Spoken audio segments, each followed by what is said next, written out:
पाकर खोना है,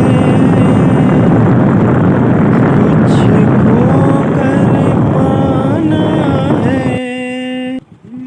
जीवन का मतलब तो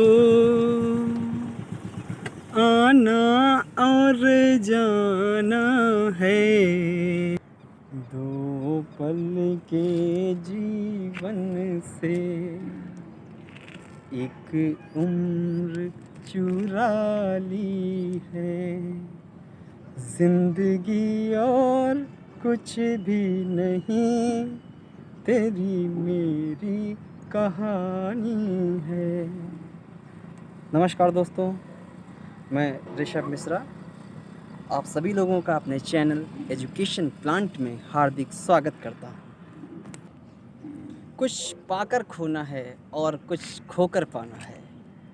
इसी शब्दों के साथ एक छोटी सी स्टोरी आप लोगों के बीच में शेयर कर रहा हूँ। एक समय की बात है, एक इंसान एक रास्ते से गुजर रहा था, जैसे हम गुजर रहे थे। तो उसी समय उसे एक पत्थर मिलता है। अब पेशे से वो शिल्पकार होता है, इसलिए वो उस पत्थर को उठाता है और सोचता है इससे हम मूर्ति बनाएंगे। एक मंदिर में मूर्ति स्थापना करनी है, ये सोचकर वो पत्थर पर वो चोट मारने की कोशिश करता है। अपना हथियार जो उसके पास होता है, छेनी, ये सब भी जो भी वो रखता है, उससे चोट मारने की कोशिश करता है। जैसे ही वो मारने चलता है, वैसे ही तुरंत पत्थर आवाज़ देता है, हे मुझे चोट मत मारो, मुझे दर्द होता है। तो उसी समय शिल्पकार ये सोचता है कि अगर ये पत्थर खुद कह रहा है तो इसे चोट नहीं मारनी चाहिए। वो आगे बढ़ता है और आगे बढ़ते उसे दूसरा पत्थर मिलता है। फिर वो उसे चोट मारता है और धीमे धीमे तराशते तराशते एक बहुत अच्छी प्रतिमा बन जाती है और लाकर एक मंदिर में स्थापित कर देता है।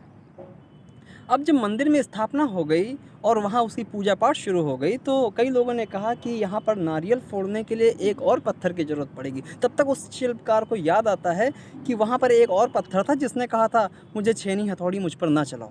तो उसने सोचा कि चलो वो नारियल फोड़ने के काम आएगा। अब शिल्पकार वहीं पहुँचता, उस पत्थर को उठा करके उस मूर्ति में लाकर के पास लाकर रख देता है। और अब जब भी उसकी पूजा होती है, नारियल उस पत्थर पर तोड़ा जाता है। तो एक दिन वो मूर्ति और वो पत्थर दोनों आपस में बात कर रहे होते हैं कि लो, तुम्हारी तो पूजा होती है और हम पर नारियल फोड़ने का काम किया जाता है।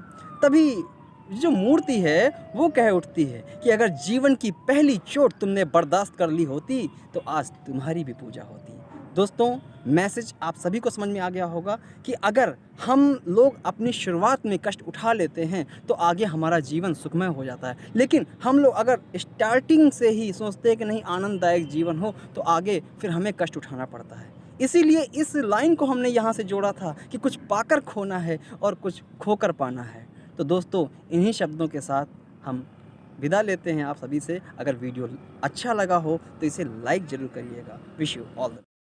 एक प्यार का नगमा है, मौजों की रवानी है। जिंदगी और कुछ भी नहीं, तेरी मेरी कहानी है।